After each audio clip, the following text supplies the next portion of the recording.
Alors, aujourd'hui là, il s'agit de faire quoi?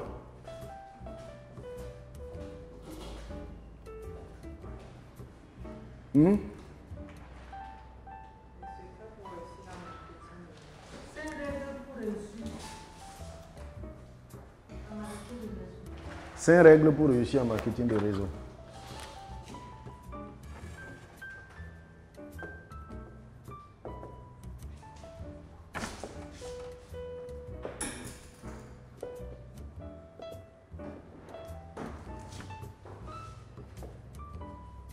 Cinq règles pour réussir en MLM, en marketing multiniveau. Bien. On va un peu travailler suivant le livre de Alan Pease. Les questions sont les réponses. C'est lui qui traite de cette affaire-là. Ok.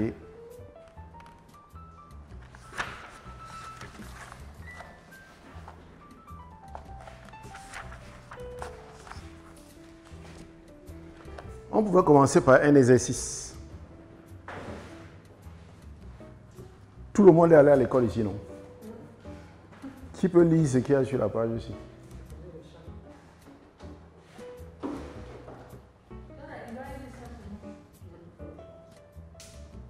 Lis. Qu'est-ce qui est écrit? Section 1, la première étape.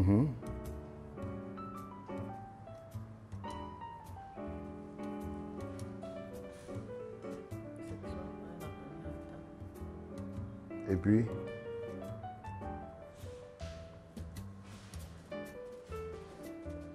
Section 1, la première étape. Donc tout... Oui.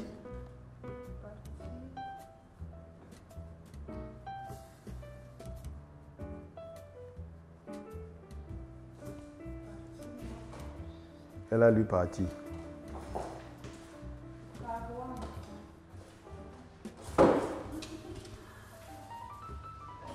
Section 1, la première étape.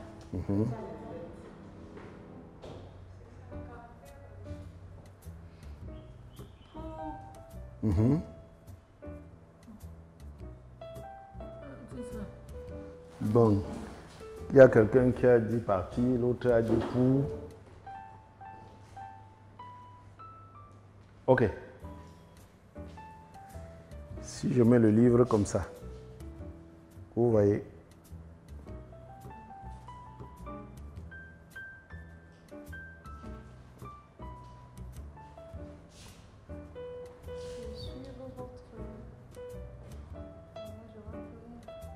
Bah, arrête toi-même.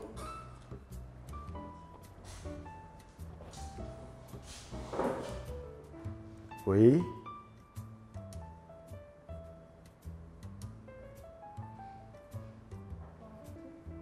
Elle était déjà à côté, elle a encore fui.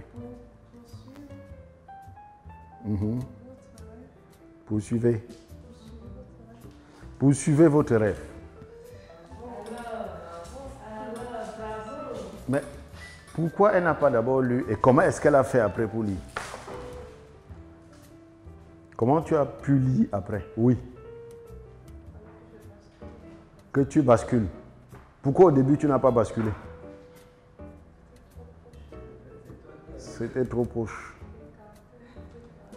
Ok. Ce qu'on vient de faire là, c'est le marketing de réseau. Pourquoi tout le monde n'a pas lu au début? À cause, c'était pas difficile. Poursuivez votre rêve, c'est dur de lire ça. Les caractères ont fait quoi? Quand moi je mets ça comme ça, hein, si je mets ça comme ça, je ferme un œil. C'est tellement clair que ce n'est pas compliqué. Je mets le livre comme ça, je ferme un œil, c'est-à-dire je fais que mon œil rase le livre.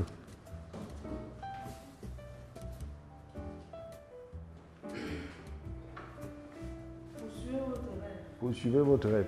En fait, qu'est-ce qui se passe? Pourquoi tout le monde d'abord a essayé de lire comme ça? Tout le monde a essayé de lire comme ça. C'est là où vous avez lu partie, poursuivre, pour et tout. Pourquoi? Parce que vous avez été formaté comme ça. Depuis qu'on est... Voilà, c'est comme ça qu'on lit. Depuis que nous savons qu'on lit quelque chose, on sait que pour lire, on fait comme ça. Personne ne nous a jamais dit que pour lire quelque chose, on va mettre comme ça. Et c'est comme ça le jour où on nous donne à lire, tout le monde, section 1, première étape. Oui, parce que c'est comme ça qu'on lit. Mais la suite, personne n'a lu. Jusqu'à ce qu'on mette le livre comme ça. C'est ça le marketing de réseau. Nous avons grandi dans une façon de faire les choses. Tout le monde sait qu'on vend les choses. J'ai déjà au moins vu une petite caisse à côté de la maison. Je sais comment on vend. J'ai déjà, sinon moi-même vendu ou bien acheté des choses. Tout le monde sait comment se passe le commerce. Donc du coup, quand on vient dans le marketing de réseau, on applique les règles du commerce. On applique ce qu'on a l'habitude de faire exactement comme la lecture là, dès qu'on me dit pour section 1, première étape. Oui, c'est comme ça qu'on lit. Je n'imagine même pas qu'on peut lire autrement. C'est ça le problème qu'on a en marketing de réseau. Dès qu'on a dit Forever, produit de bien-être, point caisse, mais c'est des produits à vendre, point. Et du coup, je fais quoi? J'essaie de vendre comme on connaît la vente. Sauf que ça devient des pour, c'est-à-dire ça ne donne pas. Et quand ça ne donne pas, on fait quoi? On essaie de forcer pour lire. On ne comprend pas qu'il suffit de changer la façon de lire. Il suffit de se rendre compte que le marketing de réseau est différent du commerce qu'on a l'habitude de faire et de regarder autrement. Mais le fait de savoir ça ne change rien. Vous savez ça maintenant, mais ça ne va pas empêcher que vous sortez, dès que vous croisez quelqu'un à l'entrée là, vous appliquez les règles du commerce. Les règles que vous connaissez d'habitude en commerce. Tenez le livre-ci comme ça 2 semaines, vous n'allez pas lire. C'est-à-dire que vous le prenez là, vous regardez le machin-ci, vous mettez comme ça 2 semaines, vous n'allez pas lire. Tant que vous n'allez pas faire comme ça. Donc, ce n'est pas la qualité de lunettes que j'ai, la qualité de le niveau de doctorat que j'ai. Tant que je tiens ça comme ça, je ne vais pas lire. Je ne lirai que si je mets comme ça. C'est la même chose avec le marketing de réseau. L'intensité ou la force ou la puissance de ce que vous allez faire. Tant que vous considérez le marketing de réseau comme le commerce, ça ne va pas marcher. C'est totalement autre chose. C'est totalement autre chose.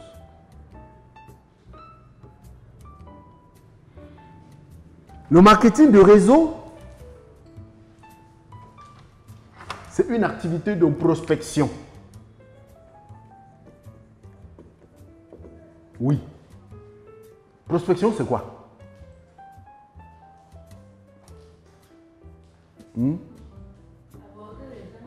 Aborder les gens. Pour leur parler Aborder les gens pour leur parler d'un bien. Chercher les contacts. D'accord. Hein? Nouer les contacts, oui. Ça, c'est ce qu'on a enseigné à l'école. Mais sachez que quand on dit le marketing de réseau est une activité de prospection, prospection ici, ce n'est pas prospection telle que vous connaissez à l'université. Ça, c'est prospection dans le sens du ministère des Mines. Hein? Vous savez que quand au ministère des Mines, on parle de prospection, au ministère du Commerce, on parle de prospection, on n'est pas en train de parler de la même chose. Au ministère des Mines, si on dit par exemple que M. Yvan est un prospecteur de pétrole, ou bien un prospecteur d'or, ça veut dire quoi? Que c'est quelqu'un qui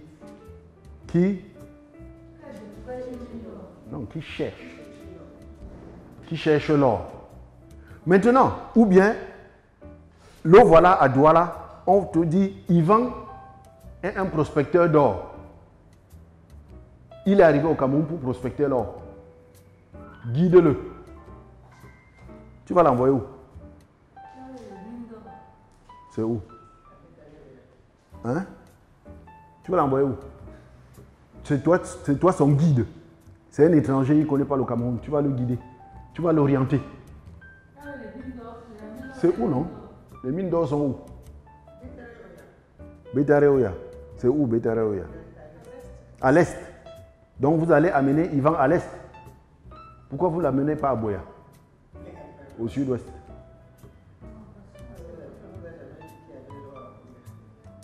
Il n'y en a pas. Il n'y en a pas. Vous l'amenez là où il y a. Ok. Notez donc que la prospection, c'est rechercher quelque chose qui existe déjà. C'est pour ça que vous l'amenez à l'est. Vous ne l'amenez pas au sud-ouest parce qu'on sait qu'il n'y a pas l'or au sud-ouest. On a dit un prospecteur, donc on n'a pas dit un inventeur. Par contre, si on disait qu'il est un prospecteur de pétrole, on l'amènerait au sud-ouest. On ne l'amènerait pas à Bafoussam. Il n'y a pas le pétrole à Bafoussam. Qu'est-ce que ça veut dire? Votre travail consiste à faire quoi? À Forever.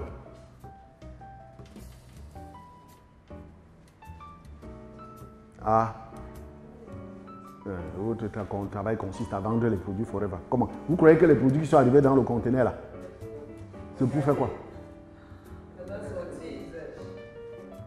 Votre travail consiste à vendre les produits Forever. À vendre à qui? Vous allez vendre ça à qui? Nos prospects. Les prospects là, c'est qui? Les personnes que nous avons contactées pour leur parler des bienfaits de nos produits. Donc, ce que j'ai expliqué, tu n'as pas compris. Ce n'est pas ça ton prospect.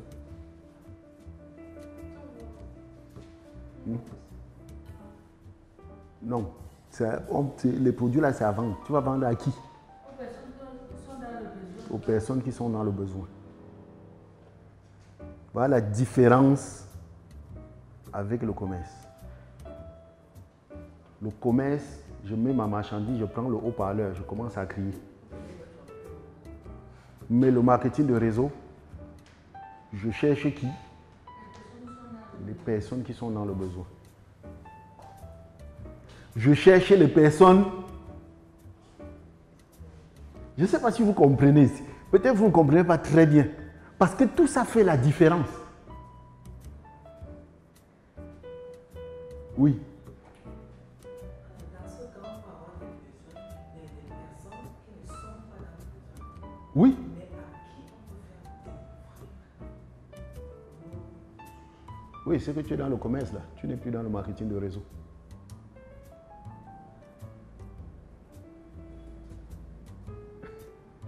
Ben oui, j'ai dit que nous sommes là pour vendre les produits Forever. Sauf que ça, c'est une activité commerce qui ressemble au commerce. Je peux appliquer les lois du commerce sans m'en rendre compte. Je peux appliquer les lois du commerce par habitude. Si tu tombes sur quelqu'un qui n'est pas dans le besoin et tu l'amènes à avoir le besoin, ça veut dire que tu as créé le besoin. Hein? Ça, c'est exactement ce qu'on enseigne à l'école de commerce. À l'école du commerce, on nous apprend à créer le besoin. C'est exactement ce qu'on fait à la télé là. Quand on fait la publicité à la télé, on m'a demandé si je suis dans le besoin. On me matraque seulement avec. C'est ça le commerce. Le commerce, on s'en fout.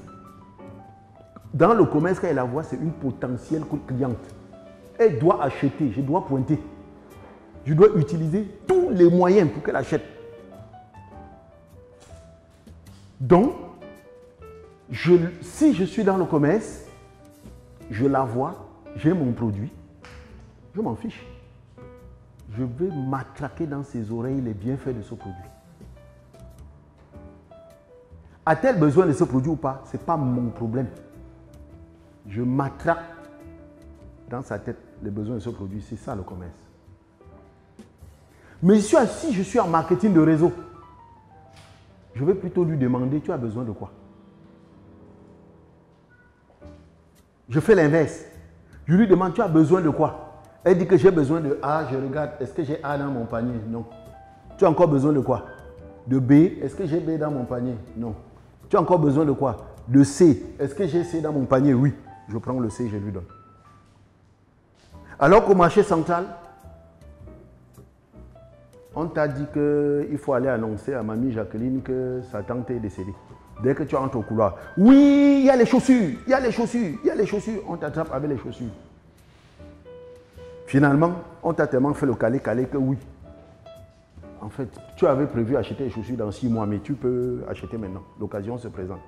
Sauf qu'on met dans tes pieds, tu choses du 41, on te met le 42. Tu dis que ouais, c'est un peu grand dans mon pied. Oh non, toi tu sors d'où? La mode aujourd'hui, ce n'est plus de porter les chaussures qui donnent à ta... La mode aujourd'hui, c'est de porter les chaussures qui débordent un peu. Voilà le commerçant. Non, son problème c'est de vendre. Mais en marketing de réseau, tu as dit tout à l'heure, on peut tomber sur les personnes qui ne sont pas dans le besoin. Si je tombe sur les personnes qui ne sont pas dans le besoin, je fais quoi? En marketing de réseau.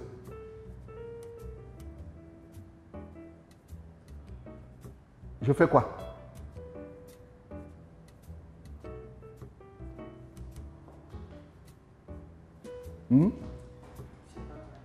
Je passe au suivant. Parce que la vente dans le commerce, c'est le pointage. Mon objectif, c'est de pointer. Je m'en fiche des conséquences. Mon objectif, c'est de pointer. En marketing de réseau, l'objectif de la vente, c'est quoi? L'objectif de la vente, c'est fidéliser.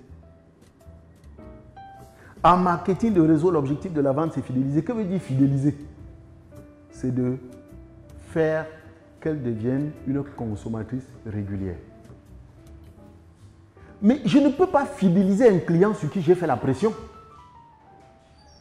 Si c'est moi qui ai créé le besoin, oui, je peux être quelqu'un qui parle tellement bien. Ou bien j'ai une telle influence sur la personne que la personne achète. Vous avez déjà pris le bus pour aller à Yaoundé? Vous avez déjà vu les gens qui vendent les médicaments là? Vous voyez tout le monde qui achète là, non?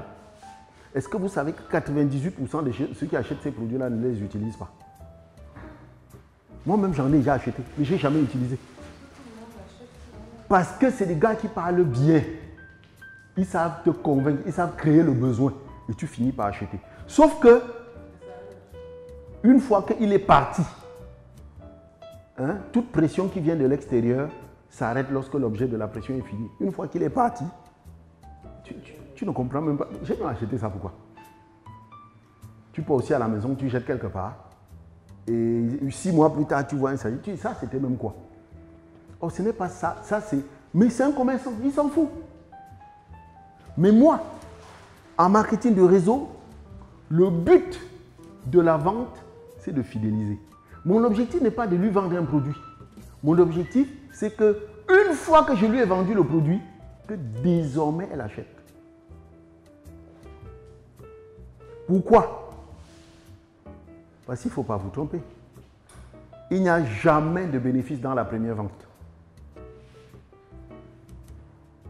Beaucoup de FBO ne le savent pas. C'est vrai que quand on est on vend, on a 30 ou 35% là. On achète à 12 000, on vend à 18 000. On a 6 000 presque, ou 5 000. Mais en réalité, vous n'avez pas 5 000. Vous n'avez rien.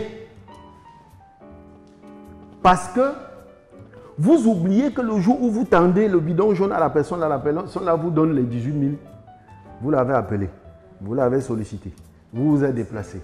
Vous avez fait... Si vous calculez les dépenses depuis le premier jour où vous êtes entré en contact avec cette personne, vous n'avez rien.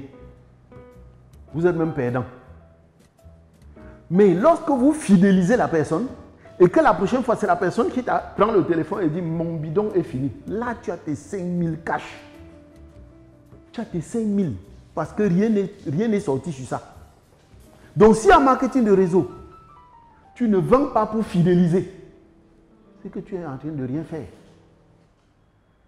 Notre objectif, c'est de vendre pour fidéliser. Parce que en créant le besoin, ça ne change rien. Si je te crée un besoin, oui, c'est peut-être parce qu'aujourd'hui on ne fait plus bien l'activité, mais quand on faisait l'activité à l'époque, il y avait plein de gens chez qui tu arrives, tu parles du produit comme ça, après il dit attends. Il part derrière, il porte un carton, il pousse, il dit c'est ça? Tu dis oui. C'est quoi? Il a acheté, ça fait 4 mois, il n'a jamais ouvert. C'est là depuis, il n'a jamais ouvert. Parce que, ou bien, tu lui pousses le bidon jaune, il achète. Toi-même, tu sais que le bidon jaune, ça fait 7 jours, maximum 10 jours. 15 jours après, tu l'appelles, il dit que j'apporte. Non, c'est encore là.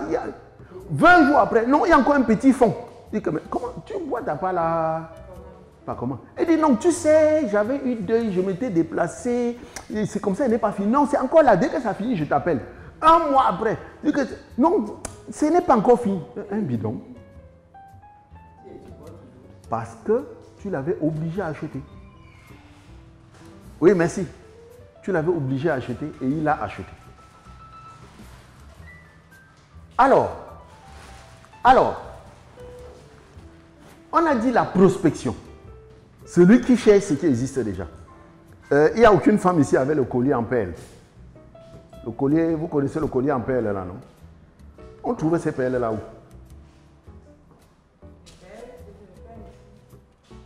Les perles, c'est pour les blancs là, les colliers qui sont chers là. Vous connaissez les perles qui brillent là, qui scintillent là. On trouve ça où?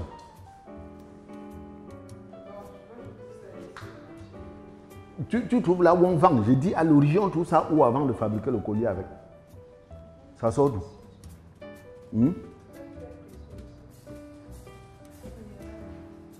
Donc vous portez le collier de perles, vous ne savez pas d'où ça sort. C'est un fruit de mer. Ça sort des huîtres. Les perles sortent des huîtres. C'est pour ça que vous voyez les Asiatiques là, ils produisent, ils élèvent les huîtres. L'huître, c'est comme un escargot plat. On l'ouvre comme ça. Oui, un crustacé. On ouvre, on retire la perle et on suce peut-être le reste. Alors, le problème avec les huîtres, c'est que toutes les huîtres n'ont pas de perles.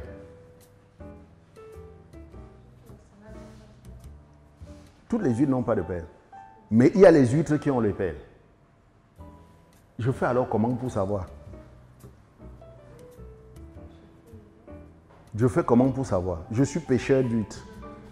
Hein, je suis un fournisseur de perles. Donc ce que je fais, c'est que je pars, je ramasse les huîtres, je pêche les huîtres. Mais une fois que j'ai mis les perles, les huîtres là, où est l'huître qui a la perle, où est ce qu'il n'y a pas? On ne connaît pas. Mais je fais alors comment? Comme je ne connais pas. Je vais dépouiller. Je vais dépouiller. Ok? J'ai dit tout à l'heure, nos produits s'adressent aux personnes qui sont... Mais comment, quand je regarde quelqu'un comme ça, est-ce que je connais si la personne est dans le besoin ou pas? Je ne sais pas. C'est comme les huîtres. Quand je regarde les huîtres comme ça, je ne sais pas qui a la perle ou qui n'en a pas. Donc tout ce que j'ai à faire, c'est de prendre mon canif, prendre huître par huître, ouvrir, regarder. S'il y en a, je prends. S'il n'y en a pas, je fais quoi? Pourquoi vous ne le laissez donc pas? Parce que ce qu'on voit les distributeurs faire, c'est qu'ils ouvrent l'huître. Toi-même, tu as duré dans l'eau. Pourquoi tu n'as pas la perle? Hein? Depuis que tu es dans l'eau là, tu as bouffé le fumier. Pourquoi tu n'as pas... En faisant comme ça, ça crée la perle. Est-ce que ça crée la perle? Pourquoi nous passons donc tout le temps à dire pourquoi toi aussi tu n'as pas d'huître? Pourquoi tu n'as pas de perle? Pourquoi tu n'as pas? Mais c'est ce que Madame Eor disait tout à l'heure. Sa soeur lui a dit que Forever, tu as dit qu'elle a dit que Forever c'est quoi? Une illusion. Et tu as fait quoi? Tu as essayé de lui dire que c'est une entreprise qui existe depuis 44 ans. Pourquoi tu dis que c'est une illusion? Toi, tu sors d'où? Tu es en train de dire que toi-même tu as bouffé le fumier depuis. Pourquoi tu n'as pas créé la perle? Pourquoi tu n'as pas de perle? Tu es dans l'eau depuis. Tu es même très... Pourquoi? Ça va créer la perle. Tu crois que c'est en disant ça que ça va changer ses idées? Au contraire. Plus tu dis ça, plus elle se radicalise. Rien? Attends, je vais dire quoi là pour que ça crée la perle? Je ne vais rien dire. J'ai les perles devant moi. J'ai les huîtres devant moi. J'ai ouvert, il n'y en a pas. Je fais quoi? Je balance. Je prends l'autre. Même si je fouille tout ça, il n'y a pas de perles. Je fais quoi? Je mets tout ça de côté, je pars pêcher l'autre.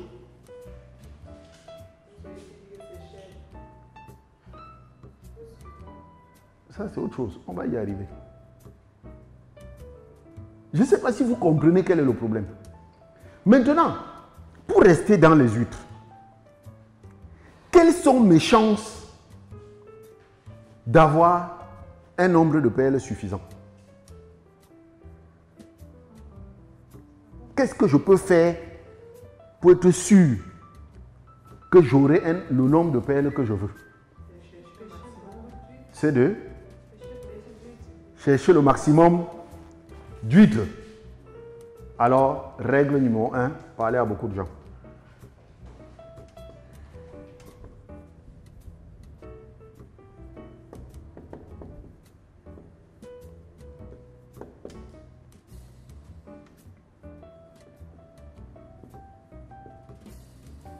On a dit qu'on devait voir les 5 règles pour réussir en marketing de réseau. La seule façon pour moi de m'assurer que j'aurai un client, c'est que je parle à beaucoup de gens. Mais, bonne arrivée mon grand. La seule façon, c'est de m'arranger à parler à beaucoup de gens. Il faut que vous compreniez bien. Je monte et je descends, toutes les huîtres n'auront pas les perles. Peut-être même il y aura beaucoup d'huîtres qui n'auront pas de perles. Donc pour que je sois sûr que j'aurai les perles qui satisfassent à mes besoins, je dois avoir le maximum d'huîtres. Le maximum d'huîtres. Règle numéro 1 en marketing de réseau. Parler à beaucoup de gens. Pourquoi? Le marketing de réseau, parce qu'elle a dit tout à l'heure, les gens qui disent que c'est cher, je lui ai dit que ça c'est autre chose. Je lui ai dit ça c'est autre chose. Parce qu'en marketing de réseau, tu peux avoir une huître qui a la perle et tu ne sais pas décoller la perle, tu l'abîmes. Parce qu'on enlève avec le canif, c'est collé sur la carapace. Tu ne sais pas enlever et tu l'abîmes. Il faut s'entraîner. En marketing de réseau, on doit s'entraîner. Et on ne s'entraîne que sur le nombre. Le marketing de réseau, on apprend sur le tas. C'est le learning by doing. On n'apprend pas le marketing de réseau à l'école. Beaucoup de gens disent que je vais me former d'abord avant de commencer. Tu te formes à quoi? Ce n'est même pas, d'ailleurs, on ne parle même pas de formation ici, on parle d'apprentissage. C'est comme la menuiserie. Si on te prend, tu dis que tu vas apprendre la menuiserie, on te met en classe, on te fait les cours pendant 6 mois. Tu vas apprendre quoi? La menuiserie, c'est sur la planche. Donc, en marketing réseau, on s'entraîne en parlant. Règle numéro 1 en marketing de réseau, parler à beaucoup de gens. Parce qu'en parlant aux gens, on finit par apprendre comment parler. Tu sais qu'à celui-ci, quand j'ai dit comme ça, il a réagi comme ça. Donc la prochaine personne, je ne dis pas comme ça. Je dis plutôt comme ça. Mais quand tu dis comme ça, tu vois, il prend plutôt l'autre virage. Ça fait, il y a deux leçons que tu as prises, etc. Donc règle numéro 1, parler à beaucoup de gens. Parce qu'en parlant aux gens, on apprend. Règle numéro 2.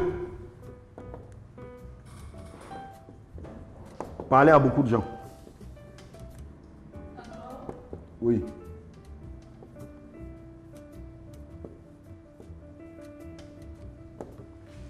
Règle numéro 2, parler à beaucoup de gens.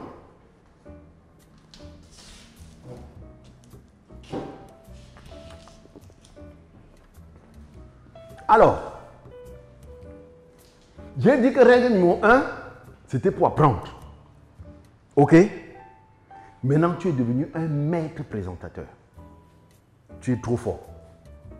Mais si tu ne parles à personne, ça change quoi? Si tu es le plus grand présentateur de produits Forever et tu ne t'adresses à personne, tu vas en vendre combien? Règle numéro 2, ce n'est qu'en parlant aux gens qu'on vend. Si je suis le plus grand décortiqueur de perles et je n'ouvre pas les huîtres, je vais avoir quoi comme perles? Je n'aurai rien. Vous n'aurez des résultats que si vous vous adressez aux gens, même si vous êtes le plus grand parleur de la terre. Si tu as les plus grandes compétences, tu as les plus grandes capacités et tu ne parles à personne, tu vas vendre quoi? Zéro. C'est ça la règle numéro 2. Parler à beaucoup de gens. Règle numéro 3. Parler à beaucoup de gens.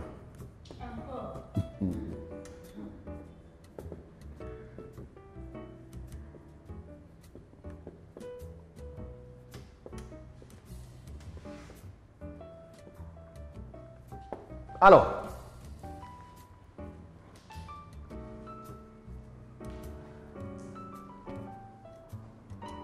je suis pêcheur de perles. J'ai pris 2 paniers d'huîtres. J'ai dépouillé les 2 paniers d'huîtres. Ça m'a donné 5 perles. J'en voulais 20. Ça a pris toute ma journée. Ou bien toute ma semaine. Je fais quoi? Je me mets à insulter les huîtres. Que ça m'a bouffé toute la semaine, depuis une semaine. J'ai dépouillé, j'ai ouvert plus de 1500 huîtres. Je n'ai eu que 5. Mais le fait de pleurer que ça n'a rien donné, on s'en fout. Ça ne produit pas les huîtres. Ça ne produit pas les perles, je vous l'ai dit, ça ne produit rien. Que j'insulte, que je gueule, que je me fâche, ça ne produit pas. Hein? Les gens qui n'arrivent pas à vendre les produits forêt vont dire, oh, forêt va être trop compliqué, forêt va être trop difficile. On parle des 4 points de caisse. Ça change quoi? Rien. Votre problème ne vient pas des personnes à qui vous avez déjà parlé. Votre problème vient des personnes à qui vous n'avez pas encore parlé. Votre manque de résultats ne provient pas des personnes à qui vous avez déjà parlé. Le manque de résultats est dû aux personnes à qui vous n'avez pas encore parlé. Vous devez continuer à parler. Vous devez continuer à parler. Donc si aujourd'hui vous n'avez pas de points caisse, j'entends souvent quoi? Oh, les gens de Douala sont trop durs. Oh, ils disent que les prix sont chers. Oh, ils disent... ça ne change rien. Ça ne change rien. Ou tu veux des résultats, ou tu ne veux pas. Votre manque de résultats ne dépend pas des personnes à qui vous avez déjà parlé. Ça dépend des personnes à qui vous n'avez pas encore parlé. Donc, conclusion, continuez à parler. C'est ça la règle numéro 3.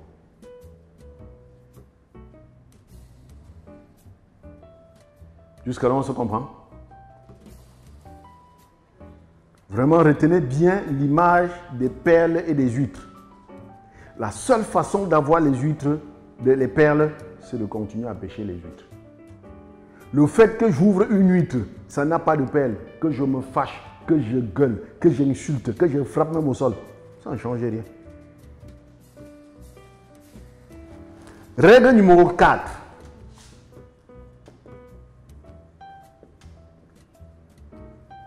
Comprendre les statistiques.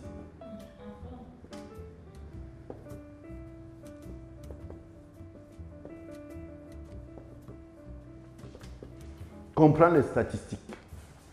En fait, on nous a dit que nous sommes des prospecteurs. Et un prospecteur, c'est quelqu'un qui cherche quelque chose qui existe déjà. Donc notre rôle, c'est de chercher les personnes qui ont déjà besoin de nos produits et déjà besoin de notre activité. C'est ça notre travail. Donc quand je sors là, je ne pars pas chercher un client du bidon jaune. Je pars chercher quelqu'un qui a besoin du bidon jaune. Malheureusement, il n'y a personne qui marche avec un écriteau sur le front disant j'ai besoin du bidon jaune. Je suis donc obligé de parler à tout le monde, de passer personne par personne pour savoir que pour tomber sur la bonne personne. Mais, quand on dit le taux de sida à Douala est de 3 pour 1000, qu'est-ce que ça veut dire?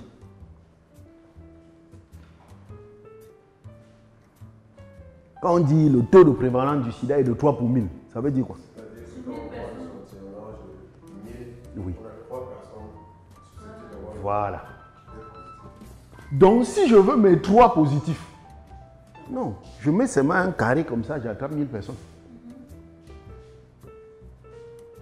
Je sais que j'aurai mes 3 dedans. C'est ça le marketing de réseau.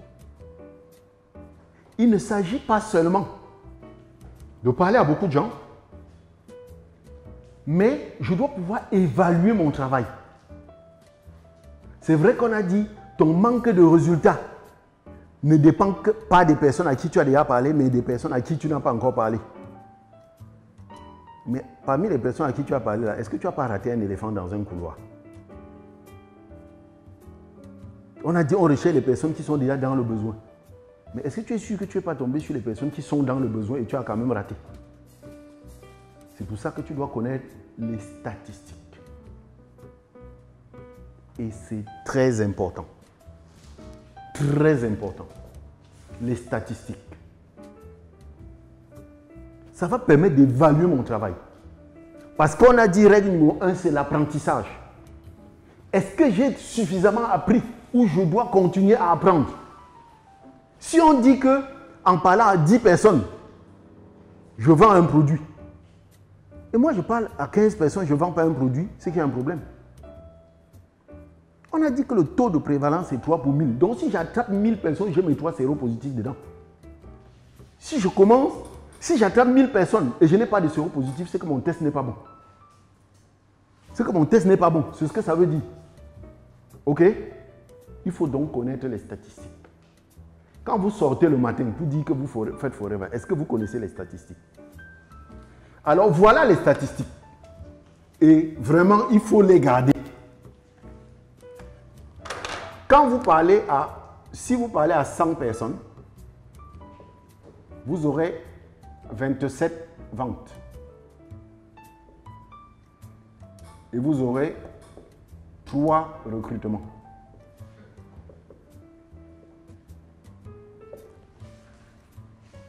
Voilà les statistiques.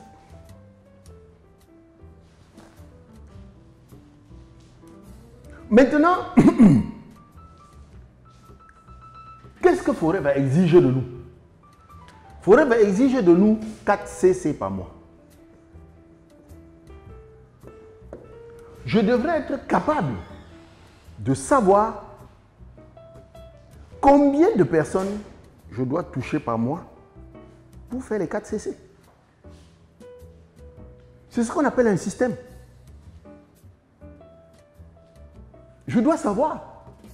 Au début du mois, j'ai dit que je vais faire 4 CC. Mais je l'ai fait comment? On a dit parler aux gens.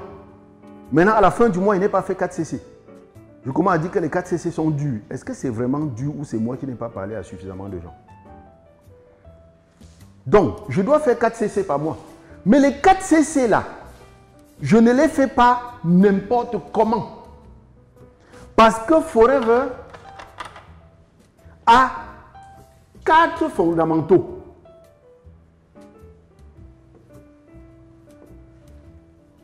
Et 4 piliers. Ce qu'on appelle 4 corps.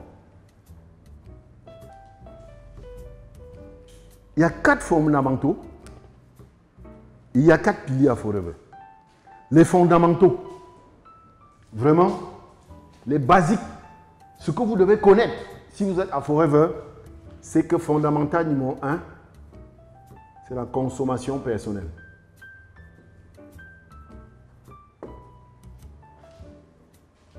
Vous devez personnellement consommer les produits. C'est la fondation. Si vous êtes dans Forever, et vous ne consommez pas, ne rêvez même pas. Celui qui n'a pas la fondation ne peut pas construire l'immeuble. C'est vrai que tu peux avoir la fondation et tu rates l'immeuble. Mais si tu n'as pas la fondation, Tu ne peux même pas construire. Tu vas monter sur quoi? Hein? On dit que les lois sont immuables. Vous pouvez les constater, mais vous ne pouvez pas les contester. Mais il y a beaucoup de distributeurs qui croient quand même qu'ils peuvent réussir dans Forever sans consommer. Non. La question n'est pas de se poser, de voir si je dois jongler pour consommer ou pas. La question, c'est de savoir je fais comment pour consommer. Parce que dès que je ne consomme pas, je ne suis plus dans Forever. Même si mon numéro est encore dans la machine, je ne suis pas dans Forever. On dit au SDF que je me suis auto-exclu. Donc il faut bien comprendre ce fondamental. La consommation personnelle, c'est la fondation. Ensuite, le fondamental numéro 2, c'est ce qu'on est en train de traiter depuis, la prospection. Fondamental numéro 3, la vente. Fondamental numéro 4, le réseau. Parce que les gens disent, je travaille, oui, je travaille. Qu'est-ce que tu fais exactement? Oui, je vends les produits Forever. Oui, tu les vends exactement comment? La vente des produits, c'est que je consomme. Je prospecte. On vous a dit, prospecter, c'est rechercher les personnes qui sont dans le besoin. Et on a dit que pour rechercher les personnes qui sont dans le besoin, je parle aux gens. C'est en leur parlant que je sais s'ils sont dans le besoin ou pas. Mais je ne parle pas seulement pour distraire les gens. Je parle dans le but de vendre. Si je parle et je ne vends pas, c'est que je suis un bavard. Et je ne vends pas seulement. Je construis le réseau. Parce que si je ne construis pas le réseau, je ne respecte pas les 4 piliers, les 4 corps. Les 4 piliers de Forever, les 4 corps disent que le corps numéro 1, c'est quoi? Vous êtes à Forever. Recrutement.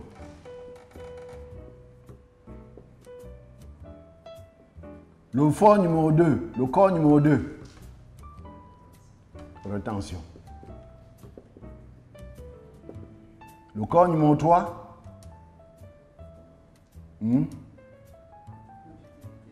productivité.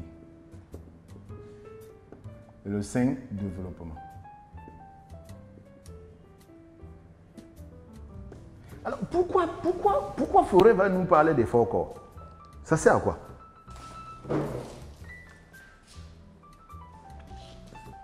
Qui peut me commenter ces 4 corps-là?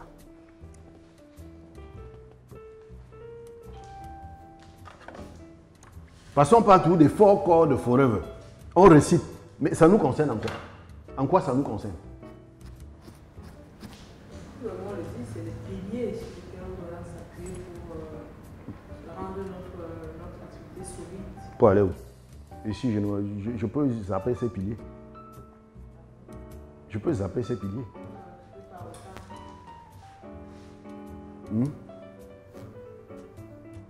Ok.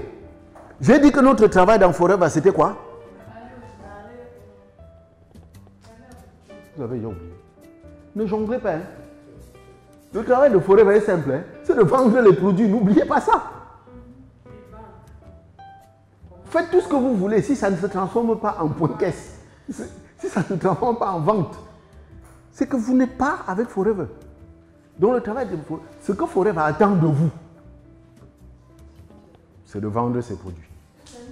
Oui. Si je vends seul, sans recruter, que je fais mes 4 points de caisse, est-ce que je respecte les règles? J'ai dit, l'évaluation de notre boulot, c'est 4 points caisse. Mais j'ai dit les 4 points caisse, c'est suivant 4 fondamentaux et 4 piliers. Oui, tu as fait tes 4 points caisse. On est maintenant en train de voir si tu fais tes 4 points caisse là, suivant les 4 fondamentaux et les 4 piliers. Parce que beaucoup de FBA au Cameroun pensent qu'ils font 4 points caisse. Au fond, ils ne les font pas. Donc, revenons à nos moutons. Mon travail, c'est de faire quoi? Vendre les produits. Voilà ce que Forever attend de moi. Mais pourquoi il doit vendre ses produits? Puisqu'on dit que c'est un partenariat. Lui, il me demande de vendre ses produits. Je vends pourquoi? Pourquoi il les vend?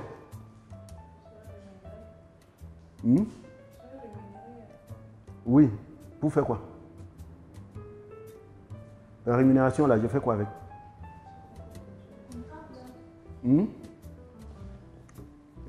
Oui, quand on tue dans Forever, on finit par oublier. N'oubliez pas, que c'est nous qui sommes venus voir Forever. Et nous avons déposé à Forever nos rêves. Quand on parle de rêve, c'est vraiment rêve. Le rêve, c'est ce qui est au-dessus de ce qui est réel. Un rêveur est différent d'un réaliste. En fait, le rêve, c'est mon désir ardent. Ce que, jusqu'à dire que vraiment, si Dieu fait, si j'ai ma part, si, je peux partir tranquille. Sauf que je me rends compte que le temps passe et je n'arrive pas à voir. Et quelqu'un est venu me dire que ton rêve là, tu peux le réaliser avec Forever. Et je viens, je dis Forever, voilà mon rêve. On m'a dit que tu peux m'aider à réaliser mon rêve. Forever a dit oui, à condition que tu vendes mes produits. Il faut donc que j'évalue mon rêve. Parce que Forever dit à condition que tu vendes mes produits, je dois en vendre combien? 1, 2, 3. Je dois en vendre combien pour réaliser mon rêve? Je commence donc par réaliser mon rêve, par évaluer mon rêve. C'est pour ça qu'à Forever, on vous dit le début, c'est le pourquoi. Quand tu es venu voir Forever pour dire que je veux que tu m'aides à réaliser mon rêve, ce rêve-là, c'est quoi? C'est quoi ce rêve? Quand on dit c'est quoi? C'est en termes de il coûte combien? Il coûte combien? Ce rêve, c'est quoi? C'est pour ça qu'il faut prendre la peine d'évaluer son rêve. Quelqu'un va te dire, mon rêve, c'est de voyager. Oui, c'est bien. Mais ce qui nous intéresse, c'est le voyage, ça coûte combien?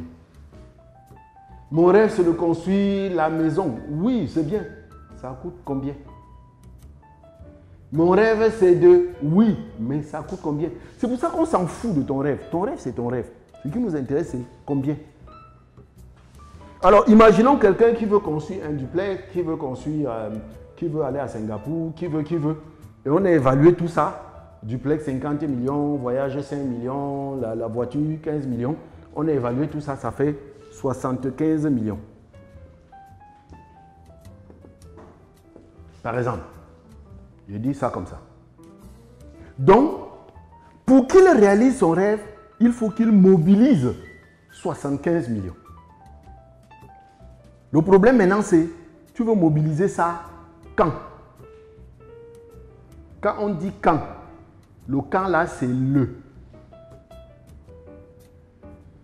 Et il dit le 17 juin 2024. 24 par exemple. C'est-à-dire dans 2 ans. Je vais donc prendre l'argent ici. Je vais diviser sur 2 ans ou 3 ans. En fonction de quand la personne a dit, je vais vivre ça. Par exemple, on peut prendre la calculatrice. Supposons que la personne veut vivre ça dans 2 ans. On s'en fout. Tu peux me dire 6 mois, c'est ton problème. Qui a sa calculatrice en main là? Bon. Si je divise 75 millions par 48. 75 millions divisé par 2 ans, c'est 24. 2 ans, c'est 24 mois. Divisé par 24. Ça veut dire que le gars veut gagner 3 125 000 par mois. Si je mettais 36, c'est combien? On s'en fout. Hein? Je veux juste mettre quelque chose qui divisé par 3 ans. Oui, ça fait à peu près 2 100 000. Bon, ça fait à peu près 2 100 000 francs par mois. Donc, le rêve... Oui. Excuse-moi, mais pour être plus réaliste, je dis n'importe quoi. Oui. Est-ce qu'on ne devrait pas faire un différé avant de pouvoir se dire 48 mois? Oui. Pourquoi est-ce que je dis juste? Parce que la première année, on ne peut pas se dire qu'on fera ce montant. Hypothèse de quand je dis, ok, pour que ma machine soit... Ce road, oui. Il me faut peut-être 6 mois. Oui. Ou 1 an, ça dépend des uns et des autres. Oui. Et c'est à partir de ce moment-là que je devrais me dire, ok, je value mon compte. Je value les rentrées annuelles ou les rentrées mensuelles. Je ne sais pas si je me trompe. Non. C'est une idée qui me vient. Oui. On peut faire tout ça. On peut me créer un différé. C'est pour ça que je suis passé par exemple à 3 ans, en se disant que peut-être la première année. On peut faire tout ça. Ce qui nous intéresse en réalité, c'est qu'au bout de ce calcul, on doit avoir le travail quotidien.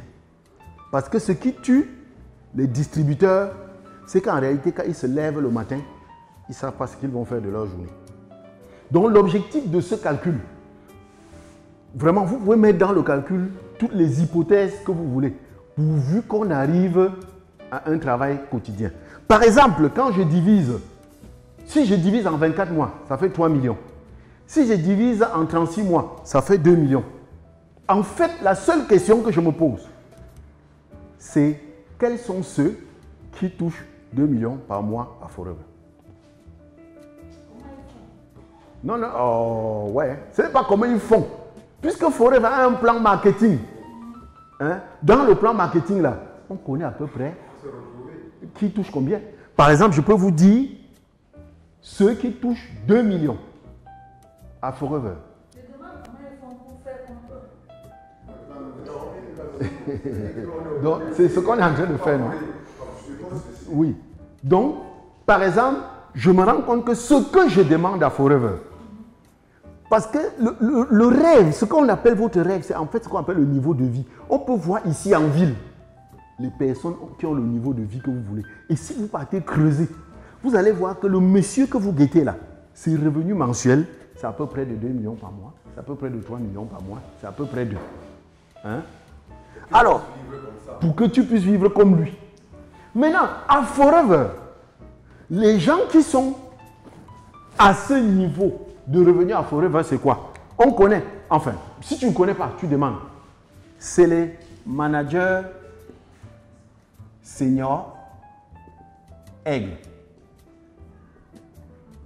Eagle. Quand on parle de aigle à Forever, ça veut dire 60 points caisse hors manager par mois. Donc, si tu as fixé que c'est ceci ton rêve, sache que ce que tu es en train de chercher là, ça veut dire que ça correspond au revenu d'un manager senior aigle. Et aigle veut dire qu'il fait 60 points caisse hors manager par mois. C'est à toi maintenant de t'asseoir, hein, mon grand, et de dire maintenant, moi-même je sens que je vais passer manager senior aigle en quel moment. Mais même jusque-là, ce n'est pas important. Manager senior aigle.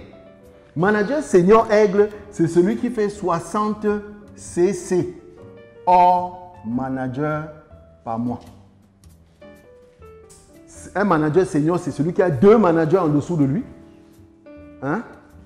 Et qui fait en plus 60 points caisse avec ses hors managers. Si on regarde 60 points caisse, un manager actif, un distributeur actif, c'est celui qui fait combien? 4 CC.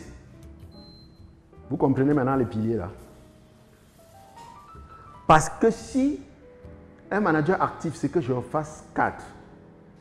Mais pour réaliser mon rêve, je dois en faire 60. Ça signifie quoi?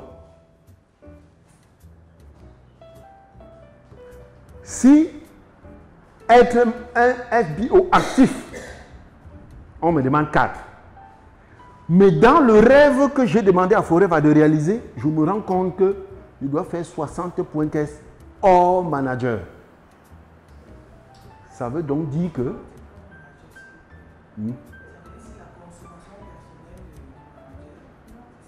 Non, tu n'es pas encore manager.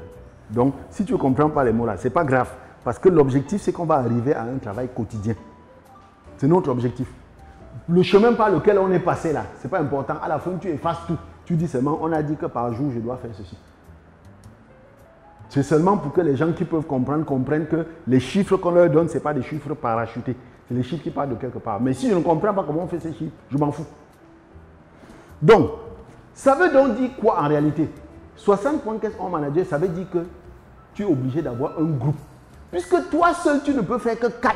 Je vais donc faire comment pour faire 60? Il faut que vous soyez 15 à faire 4. 60 divisé par 4, ça fait 15. Il faut que vous soyez 15. C'est pour ça que le pilier numéro 1, Forever va dire, si vous voulez réaliser vos rêves, vous devez recruter Sinon, ton rêve reste un rêve. Parce que toi seul, tu ne peux en faire que 4. Mais tu as un rêve qui est au niveau de 60. Ça veut dire qu'il faut que vous soyez 15. Tu as besoin de recruter 14 personnes. Tu dois avoir une équipe de 14 personnes. Oui, bien sûr, qui font comme toi. Donc voilà la première chose, recrutement. Maintenant, si tu recrutes, comme M. Bella dit, active, c'est-à-dire les personnes qui produisent, il faut qu'ils soient là. Parce que si tu recrutes et il part, ça ne sert à rien. Et c'est pour ça qu'il y a beaucoup de problèmes dans les marketing de réseau au Cameroun. Si tu pars chez les longs riches et tout ça, tu lui demandes, on fait comment pour gagner de l'argent ici? Ils vous disent, il faut recruter. Non, le recrutement ne sert à rien. On ne te paye pas parce que tu as recruté. On te paye parce que tu as recruté, tu as retenu et il a produit. Donc, tu dois recruter parce que il faut que vous fassiez un total de 60. Mais il faut qu'il reste. Parce que s'il vient et il part, c'est que, ben attends, tu accouches et l'enfant meurt, tu es toujours sans enfant. Ça veut dire quoi? Tu dois trouver les moyens de faire que la personne reste. Et on dit ceci, naturellement, un être humain se rapproche de ce qui lui fait du bien et s'éloigne de ce qui lui fait du mal. Qu'est-ce que ça veut dire? On a dit naturellement. On n'a pas dit qu'il réfléchit sur ça. On a dit naturellement, c'est-à-dire ça fait seul. C'est pour ça que j'ai souvent dit aux gens, faites attention, hein, il n'y a personne qui dit qu'il va laisser Forever. Hein. Il n'est pas encore vu. Il constate seulement un jour qu'il n'est plus dans Forever. Donc tu dois mettre des conditions pour qu'il reste. Mais pour qu'il reste, il faut qu'il produise. Parce que quand il est venu, pour qu'il vienne dans Forever, c'est parce que tu lui as fait des promesses. Tu lui as dit que non, si tu viens dans Forever, vraiment comme souvent tu prends le crédit chez Magida, là tu ne vas plus prendre. Comme tu prends seulement le Benskin, tu vas prendre maintenant le Taxico. Oui, mais on prend ça avec de l'argent. S'il est avec toi, avec Forever, il ne produit rien. Il va finir par se demander que ma part de Forever là même c'est quoi? Ma vie était Jean Gancon, depuis que je suis dans Forever, c'est tout la même chose. Je fais quoi là? Il va partir. Maintenant, il n'y a rien qui tue l'être humain comme la stagnation. Le bonheur, c'est quand l'être humain a l'impression qu'il grandit. Donc, il faut qu'il produise, mais il faut qu'il grandisse. C'est-à-dire qu'il passe d'animateur adjoint à animateur, d'animateur à manager adjoint, de manager adjoint à manager, etc. etc. S'il ne grandit pas, il va s'ennuyer. Donc, ça veut dire que quand on dit « j'ai fait 4 points caisse, madame », et hop, il y a combien de recrutements dedans? Donc, 4 points caisse, c'est que tu as un minimum de 1 recrutement. Et un recrutement, c'est 2 CC. Donc, tu as recruté. Voilà ce qu'on appelle 4 points caisse. Dans mon 4 points caisse que j'ai fait là, je dois avoir un minimum de 2 points caisse qui viennent d'un nouveau distributeur. Ce qu'on appelle Preferred Customer. Ça c'est si j'ai recruté au moins 1. Parce qu'on dit vraiment pour grandir, il faut recruter 2. 2 à 3. Mais, on suppose que chacun va à son rythme. J'ai recruté 1. C'est 2 CC. Maintenant, on a dit, la fondation, c'est que je dois consommer 1 CC. Je consomme 1 CC.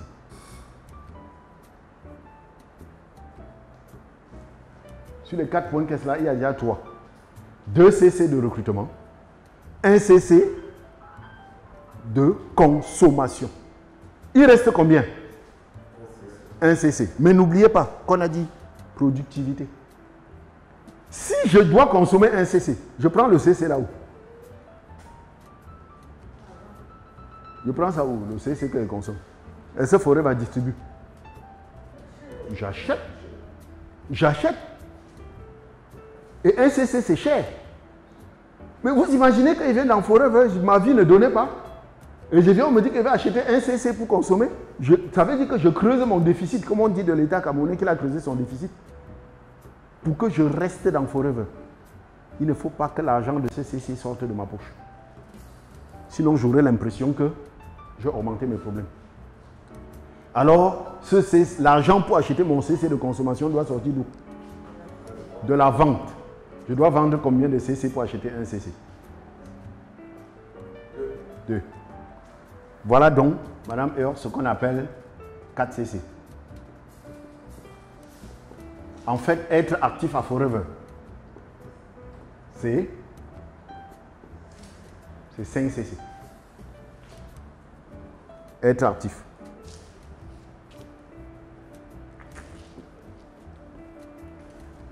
Être actif à Forever, c'est 5 CC. Oui.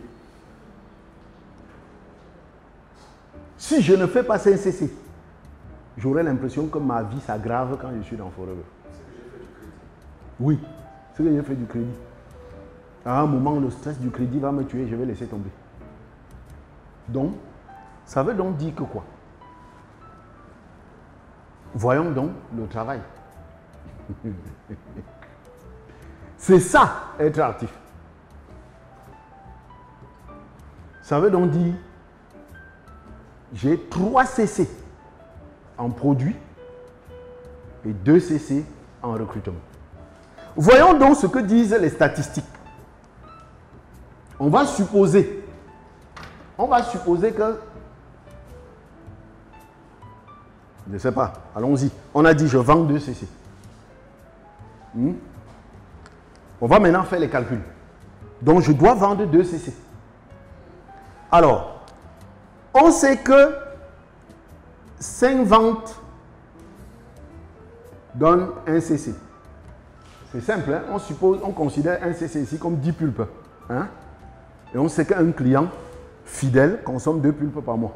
On est dans les statistiques. 5 ventes, c'est un CC. Donc, ça veut dire que pour faire mes 2 CC de vente, ça veut dire que je dois faire 10 ventes pour faire mes 2 CC de vente. Parce qu'on a dit que je vends 2 CC pour acheter mon propre CC. Attention, là-dedans, j'ai supposé que ce que je gagne dans la vente, c'est seulement pour acheter mon CC. Mais sachez que si on fait aussi comme ça, ce n'est pas normal. Si l'argent du pain de l'enfant ne sort pas, ça va me poser un problème. C'est pour ça que normalement, on doit plutôt considérer 3 ventes. Mais on s'en fout. On peut faire 2 ventes, 10 ventes, on peut faire 2 CC ou 3 CC. Faisons avec 2. Mais sachez que normalement, on doit faire 3 CC. On doit faire sur 3 CC. Mais le calcul est le même. Donc, 10 ventes, je dois faire 10 ventes pour faire mes 2 CC. Or, on a dit si je parle à 100 personnes, j'ai 27 ventes. Donc, 100 personnes, c'est des règles de 3. Hein? Donc, 27 ventes. Combien de personnes me donnent 10 ventes? Règle de 3, ça me fait 1000 divisé par 27.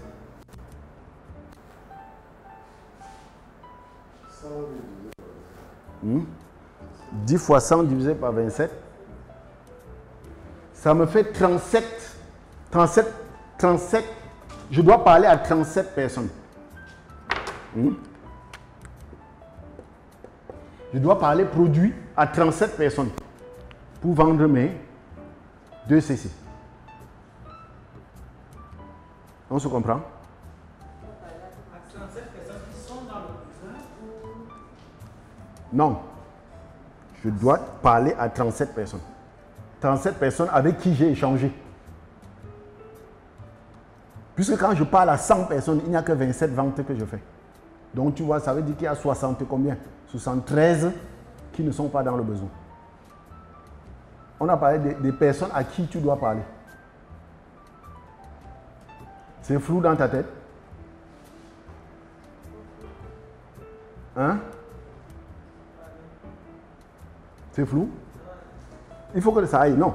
Je dois parler à 37 personnes. On a dit que notre travail consiste à parler aux gens puisqu'on ne sait pas qui est dans le besoin ou pas. C'est en parlant qu'on identifie celui qui est dans le besoin. Mais sachant que je vais parler à 37 personnes et faire 10 ventes, s'il y a quelqu'un qui n'est pas d'accord, je ne le harcèle pas. Maintenant, pour parler aux gens, je leur fixe rendez-vous. Donc, quand je fixe 5 rendez-vous,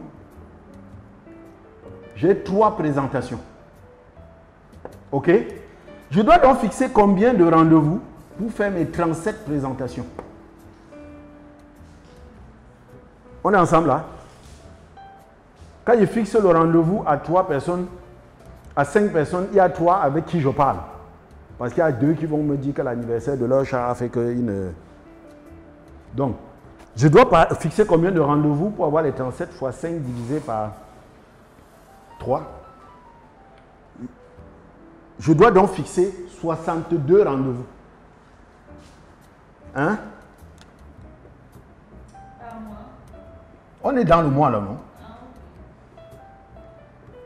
Je dois fixer 62 rendez-vous. OK? On est là pour chercher le travail quotidien. Je dois fixer 62 rendez-vous. Maintenant, les rendez-vous, on sait que chez nous, c'est les coups de fil. OK? Quand je fais 10 appels,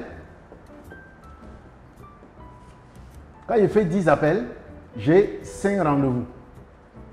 Je dois faire donc combien d'appels pour avoir 62 rendez-vous?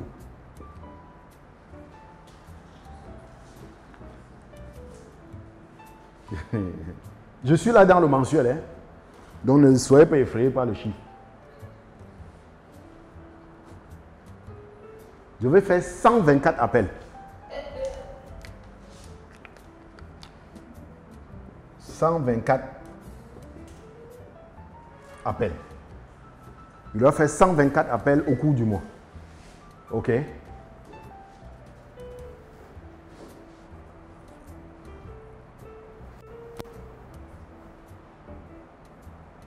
Maintenant, donc, n'oubliez pas les 10 appels là, c'est les personnes que j'ai eues au bout du fil. Hein? Maintenant, pour avoir des gens au bout du fil, sur 10 numéros que je compose, je n'ai que 7 personnes au bout du fil. Hein? Quand je compose 10 numéros, j'ai 7 personnes au bout du fil. Alors, je dois composer combien de numéros pour avoir 124 personnes au bout du fil?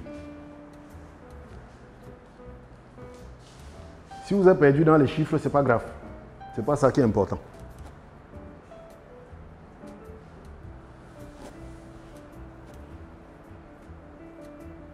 «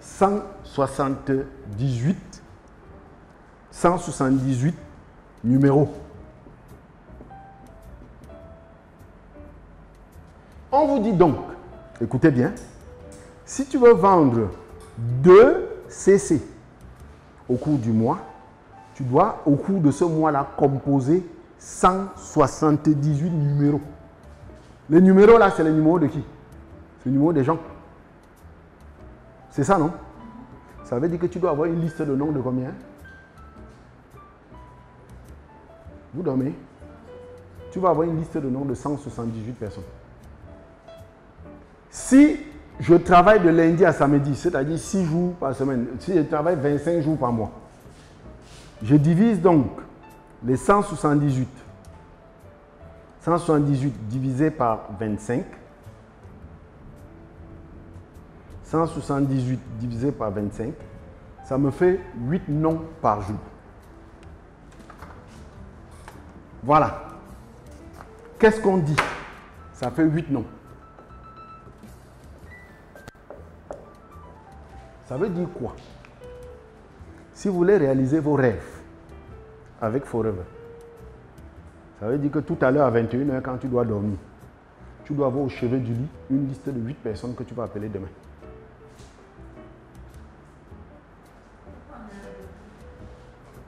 On s'en fout. N'oubliez pas le chemin. Tu vas composer 8 numéros. Mais sur les 8 numéros là, ils vont pas tous, tu ne vas pas les avoir tous au bout du fil. On a dit que sur 10 appels, il n'y a que 7 que tu as au bout du fil. Et maintenant, ceux que tu as au bout du fil là, tous ne vont pas te donner un rendez-vous. Maintenant, même ceux qui ont donné un rendez-vous, certains vont sur son goût. Mais Ça te donne ton travail quotidien. Voilà ce qui est fantastique en marketing de réseau. En marketing de réseau, tout ce que tu dois faire, c'est que chaque soir, en dormant, tu dois avoir une liste de 8 personnes au chevet du lit. On a dit tout à l'heure que sur 100 personnes, on a 3 qui font business avec nous. On fait le même calcul. OK? Je vous épargne le calcul. Ça, c'est pour vendre 2 CC par mois. On fait le même calcul. Avec le recrutement, on obtient 7 noms. Pour un recrue par mois. Alors, on était à règle numéro 4. Comprendre les statistiques. Et les statistiques vous disent ceci. Vous devez comprendre ça. Si vous voulez réussir en marketing de réseau, vous devez avoir chaque soir 8 noms que vous devez appeler demain pour leur parler business et 7 noms que vous devez appeler demain pour leur parler. Non, ça c'est produit, 8 noms c'est produit et 7 noms c'est business. Comprendre les statistiques. Donc, au final, ton travail à forêt va consister à faire quoi? À avoir chaque jour 8 personnes que tu vas appeler demain pour leur parler produit, dans l'intention de leur parler produit, et 7 personnes que tu vas appeler demain dans l'intention de leur parler business. Voilà la règle numéro 4. Voyons la règle numéro 5 avant de conclure. Règle numéro 5.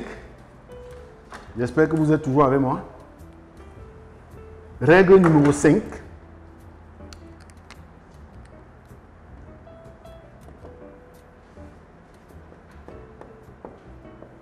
Améliorer les statistiques.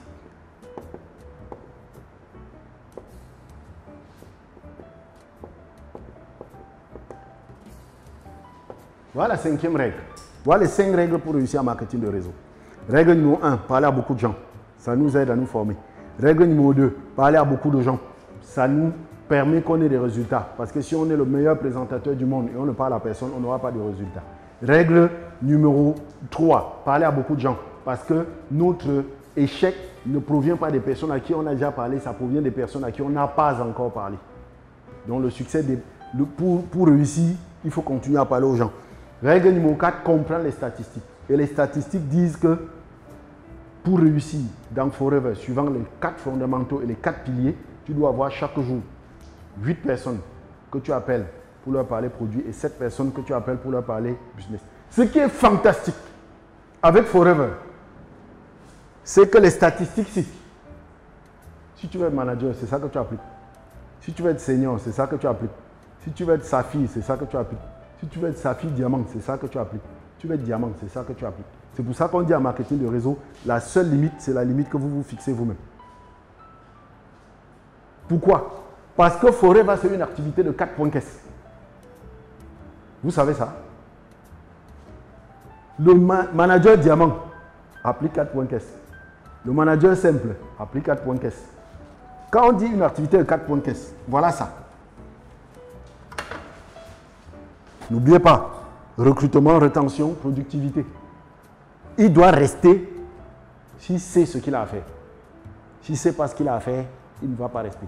Il doit rester s'il produit. Et s'il produit, tu dois lui dire comment produire. Tu dois avoir un système. Et c'est ça le système. Donc, au final, pour réussir en marketing de réseau, c'est savoir faire 4 points caisse et savoir enseigner 4 points caisse. Savoir faire 4 points caisse veut dire quoi? Avoir un système qui te produit chaque jour ça. Et enseigner 4 points caisse, c'est lui montrer, c'est lui transférer le système qui te permet d'avoir 8 noms par jour et 7 noms. C'est-à-dire 15 noms par jour. Alors, donc, en marketing de réseau, tu fais 4 CC et tu enseignes 4 CC. Ça, c'est un schéma qui avait été fait par Rolf Kipp à un rallye. Rolf Kipp, c'est lui qui nous avait montré ça. J'avais été très surpris. Il dit 4 CC.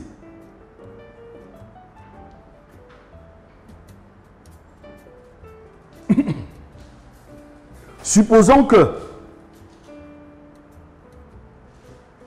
mois de juin, hein, il dit juin.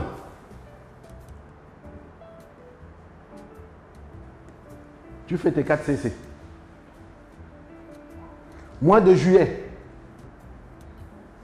Juillet, tu as enseigné 4 CC.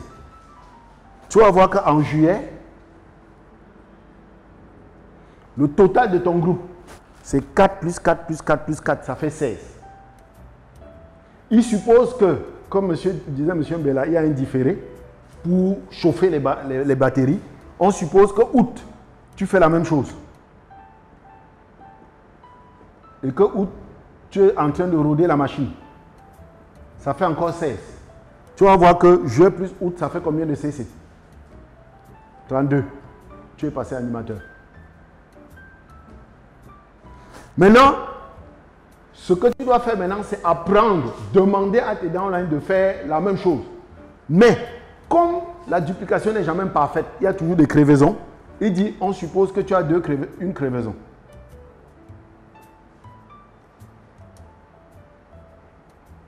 Comprenez bien notre loi.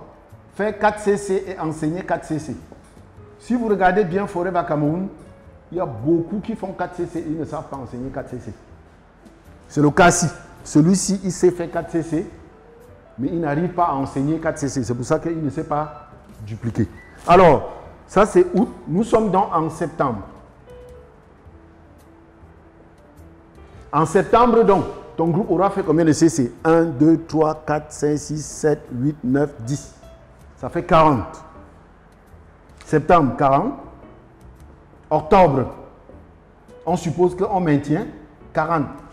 40 plus 40, ça fait 80. Pour passer manager adjoint, c'est 75. 40 plus 40, ça fait 80. Pour passer manager adjoint, c'est 75. Donc, ça veut dire qu'en octobre, tu passes manager adjoint. On continue. Il dit, cette branche aussi meurt. Il n'y a que celle-ci qui continue. Qui fait 4, 4, 4, 4, 4, 4. En ce moment donc, en novembre, on est en novembre. En novembre, on aura combien? 1, 2, 3, 4, 5, 6, 7, 8, 9, 10, 11, 12, 13, 14, 15, 16. On aura 64. On suppose qu'en décembre, on maintient, ça fait 64. Ça fait combien? Novembre plus, ça fait 128. 128, on passe manager en 2 mois si on fait 120. Vous voyez donc, Rothkild avait appelé ça la méthode fainéant. On passe manager en 6 mois. De juin à décembre. Il est passé manager. Et là où, quand il faisait le schéma, je n'avais pas vu venir. Il avait dit, un manager, c'est celui qui a fait le schéma ici une fois. Un manager senior, c'est celui qui, après avoir fait ça, a encore reproduit ça 2 fois.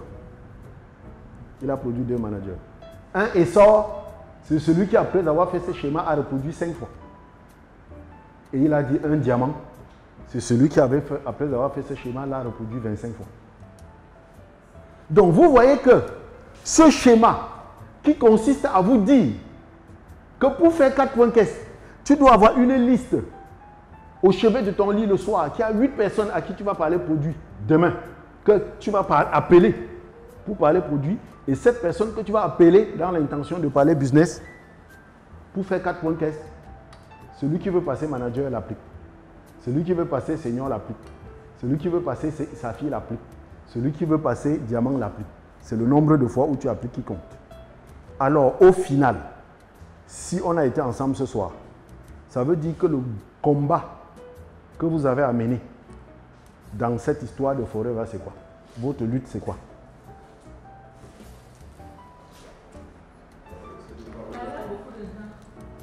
Pardon? Non. Vous n'avez pas vu là où est le plus grand combat? C'est d'avoir les gens à qui parler.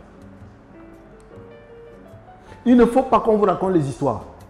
Le malheur du marketing de réseau, c'est parce qu'à un moment, les distributeurs manquent à qui parler. Ce n'est pas parce qu'on ne sait pas parler. C'est parce qu'on manque à qui parler. Parce que si tu as tes 8 noms, tes 15 noms chaque jour, tu finiras par savoir parler. C'est la règle numéro 1, parler à beaucoup de gens. L'apprentissage, c'est de parler à beaucoup de gens. Et c'est en réalité ce combat que je suis en train de mener avec Forever Cameroun. Je suis en train d'expliquer à Forever Cameroun qu'on va monter, on va descendre, on va organiser 1 million d'activités. Tant qu'on n'a pas réglé ce problème, rien ne changera. Donc si vous voulez qu'on réussisse dans le réseau, écoutez, nous tous qui sommes assis là, qui a combien de personnes à qui il va parler demain? La journée est déjà tombée. Qui a combien de personnes à qui il doit parler demain? On ne sait pas. Notre activité, c'est au petit bonheur de la chance. Donc, le combat qu'il faut mener, c'est quelle est la stratégie que je mets en place pour être sûr que chaque jour, j'ai les personnes à qui je vais parler demain. Alors, entre nous. Et si vous regardez bien, les anciens, comme M. Mbela, regardez bien, l'époque où vous êtes qualifiés, c'est ce qui se passait. Vous aviez chaque jour un tas de gens à qui parler. Il n'y a pas deux façons de réussir dans le marketing réseau. C'est d'avoir un tas de gens à qui parler. Mais nous sommes des êtres humains. Et Bob Burg enseigne ceci. Quel que soit qui vous êtes, il arrive à un niveau, un moment où vous avez épuisé les personnes à qui vous pouvez parler. Ça veut dire que, comme nous sommes des êtres humains, tôt ou tard, mais je me rappelle, Joël Bonnefoy, mon arrière-grand-mère, elle m'a remarqué pourquoi. Je me rappelle toujours de la première PPE qu'on avait organisée à Espace Delta. C'était à Bonapriso, à côté de Goudis. Je ne sais pas si ça existe encore. Espace Delta. On faisait la liste de noms. Elle avait regardé la liste de noms. Elle a envoyé Koukam Lazare, cherche-moi Phototokam. Parce que sur la liste de noms, les 2 tiers de la salle, c'était moi. J'avais rempli la salle. Elle a dit, cherche-moi le gars-ci. Quand je suis venu, elle a dit à Lazare, prends soin de lui. Il va réussir dans le marketing réseau. Sauf qu'après, le nombre de gens à qui il peut parler, c'est fini. Alors, ça va arriver à tout le monde. Tôt ou tard, vous n'aurez plus de gens à qui parler. Qu'est-ce qu'il faut donc faire? Puisque c'est une loi, ça ne va pas changer. Il faut donc trouver un système pour créer les personnes à qui parler. Notre combat, pour dire qu'on a réussi dans le marketing de réseau, c'est d'avoir monté une machine qui nous produit les gens à qui parler tous les jours. Pire encore, 2022, on ne peut pas réfléchir en 2022 comme en 2012, ni comme en 2002. Parce qu'entre-temps, il y a 2 événements qui se sont déroulés. 2 événements très importants. Le premier événement, c'est Amazon. Si vous ne vous êtes pas rendu compte, si vous ne tenez pas compte de ce qui s'est passé avec Amazon, Amazon a changé le monde. Amazon a changé les comportements d'achat des êtres humains. Parce que j'ai dit que notre activité consiste à vendre les produits. Amazon a changé les comportements d'achat. Tandis que Uber a changé les comportements de déplacement. Avec Amazon, les gens ne font plus les achats comme avant. C'est pour ça qu'en Occident, pendant que chez nous on crée les supermarchés, en Occident on tue les supermarchés. Parce que les supermarchés, vous louez des magasins pour rien. Amazon a montré aux gens qui peuvent se mettre chez eux et commander, ça vient. C'est la première révolution. La deuxième révolution, donc, il y a eu un monde avant Amazon, il y a un monde après Amazon. Ce n'est pas la même chose. La deuxième révolution, c'est le Covid. Le Covid a complètement changé les relations humaines. Avec Amazon, avec le Covid, les êtres humains communiquent maintenant à travers un écran. La communication se fait maintenant à travers un écran. Si vous ne tenez pas compte, on ne va pas s'en sortir. Ce sont des révolutions qui ont eu lieu dans le monde. Quelqu'un ne va pas me dire que ça m'a impacté ou ça ne t'a pas impliqué. Ça ne demande pas ton avis. C'est pour ça qu'aujourd'hui, pour avoir les gens à qui parler, on doit aller les chercher dans un écran, derrière un écran. La seule façon aujourd'hui d'avoir les gens à qui parler à l'infini, c'est dans les réseaux sociaux. Il faut le dire clairement. C'est dans les réseaux sociaux que les gens se parlent aujourd'hui. Ça veut dire quoi? Quand vous allez recruter un nouveau distributeur, vous allez l'entraîner à parler à son relationnel, à parler aux gens qu'il connaît. Mais vous devez anticiper, en sachant que bientôt, les gens qu'il connaît là, ça sera fini. Il faut déjà préparer un système, parce que chacun d'entre vous qui a conçu un groupe, c'est au moins une fois retrouvé devant un distributeur qui lui a dit « Mon grand, je ne sais plus à qui parler, j'ai parlé à tout le monde. » Il ne ment pas, il a raison. Il a raison. Quand il dit « J'ai parlé à tout le monde », il a raison. Il a parlé à tout le monde. C'est à toi maintenant de lui dire « Ne t'inquiète pas. J'ai une possibilité pour te permettre de continuer à parler. » Et ça, ce n'est que derrière les réseaux sociaux qu'on peut avoir. Facebook à lui tout seul a 2,9 milliards d'habitants. D'abonnés, tu ne veux que 15. Tu ne veux que 15. Si tu divises les 2,9 milliards de Facebook, même en 3 vies, tu n'auras pas épuisé.